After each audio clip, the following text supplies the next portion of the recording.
Hiya Five! Hope you're doing okay. This is today's 3 o'clock read and we are starting from chapter 15, so sit back and enjoy. "My poor baby," said Bradley's mother as she wrapped her massive arms around him. He had stopped crying shortly after he ran away from Melinda, but started again when he saw his mother. "They beat me up and threw me in the mud," he sobbed.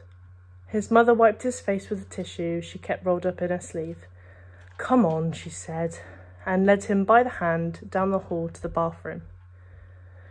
"You'll take a nice warm bath, put on clean clothes, and you'll feel good as new." Claudia was in the bathroom, combing her hair. "What happened to him?" "Some bullies picked on him after school." "There were 4 of them," said Bradley, "and they ripped up my homework too." "You've been crying," Claudia accused. "That's the rain," said Bradley. Claudia started to say something, but her mother told her to leave the bathroom. She laid out clean clothes on the bathroom counter, then started the water. After his bath, Bradley went into his bedroom. He was just in the nick of time. Ronnie the rabbit was romping across the bed, singing dee-dee-doo, when suddenly she was lost. "Where am I?" she asked. Suddenly, 3 bad guys were chasing her. They were the 2 of spades, the 9 of hearts, and the King of diamonds. The King of diamonds was the leader of the bad guys. "After her," he yelled. "Help," said Ronnie. She ran to the edge of the bed. The cliff! She was trapped. The floor was 1,000 feet below. The bad guys moved in for the kill. "Let me go," she shouted, then fell off the bed onto the floor. But there was an accident. Bradley picked her up and put her back on the edge of the bed. It never happened. There was a timeout. "What are you going to do to me?" asked Ronnie, trembling off the edge of the cliff. "We're going to kill you," said the King of Diamonds. "Oh, no, you're not," said from a voice from behind. It was Bartholomew. "Get him, boys," ordered the King of Diamonds. The cards attacked. Bartholomew punched the 2 of spades in the stomach, then flipped him over on his head and over the cliff. "Ah!" The 2 of spades yelled as he fell 1,000 feet to his death. Next, Bartholomew beat up the 9 of hearts. "Go join your friend," he said as he threw him off the cliff too. "Ah!" cried the 9.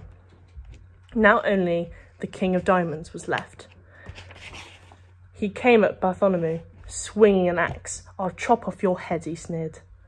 Bartholomew ducked, then kicked the axe out of the king's hand and punched his face in. He threw the king over the cliff too. Ronnie ran to Bartholomew. "You saved my life," she said. "I know," said Bartholomew. They kissed. Claudia walked into the room. "Mum's making cookies because you got beat up," she said. "Oh, you're going to have a black eye." "I didn't get beat up," Bradley declared. "I beat them up.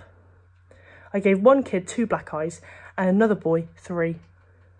"You can't give somebody 3 black eyes," said Claudia. "Shut up," said Bradley, "or I'll give you 4 black eyes."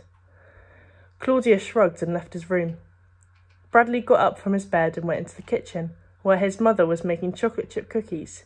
She let him lick the spoon. "I want to know the name of the boys who did this to you," she said. "I'm going to call your school principal." Bradley thought for a moment. "I don't know all their names," he said. "Don't be afraid to tell me," said his mother. "They won't hurt you anymore." Bradley thought for a moment. "Jeff Fishkin, he did it. He was the leader of the gang." "I'll call the school first thing in the morning," said his mother. "Good," said Bradley. "I hope he gets in trouble. I hate him." Chapter 16. Bradley walked slowly, holding his hand over his eye so nobody would see it. His mother would have let him stay at home from school, but his father said he had to go. "He's scared," his mother had said. "Some bullies have been terrorising him." "Babying him will not solve the problem," said his father. "He has to learn to stand up for himself and fight back. The only reason the bullies pick on him is because they know he's afraid." Bradley was afraid, but not of the bullies. He wasn't scared of Melinda either. It was little Laurie Weston who scared him. He could picture her standing in the middle of the playground with her big mouth shouting for the whole school to hear. Melinda Birch beat up Bradley Chalkers and made him cry. Cautiously, he walked across the schoolyard, hand over eye, and entered Miss Ebble's class. He sat down in the last seat of the last row. Jeff's chair was empty. Good, he thought, still covering his eye. He's probably got kicked out of school. Out of his uncovered eye, he looked at the chart full of gold stars on the wall next to him. He was glad he didn't have any. He thought gold stars were ugly. Mrs. Ebble was in the middle of teaching the difference between adjectives and adverbs when she suddenly stopped and asked, "Bradley, is there something the matter with your eye?" "No." "Then please take your hand away from it." "I can't," he said. "Why can't you?" He quickly tried to think of a reason why he had to keep his eye covered. His mind raced through 100 ideas. "My hand's stuck," he said. "It's stuck?" asked Miss Ebble. "I was gluing something and I got glue on my hand and then I accidentally touched my face with my hand and it got stuck." "Bradley, take your hand away from your eye." He grabbed his wrist and his free hand and pretended to pull it away. "I can't, it's stuck." Do you want to go to the principal's office?" she said. "He's good at unsticking things." "Wait, I think it's starting to loosen now," he said. He pried his hand away. There was a bluish-black circle around his eye. For a few seconds, nobody said anything. Then everybody started talking at once. "What happened?" asked Mrs. Ebble, but then quickly said, "Never mind, I don't want to know." She told the class to turn around and start again on adverbs and adjectives. Jeff walked in late.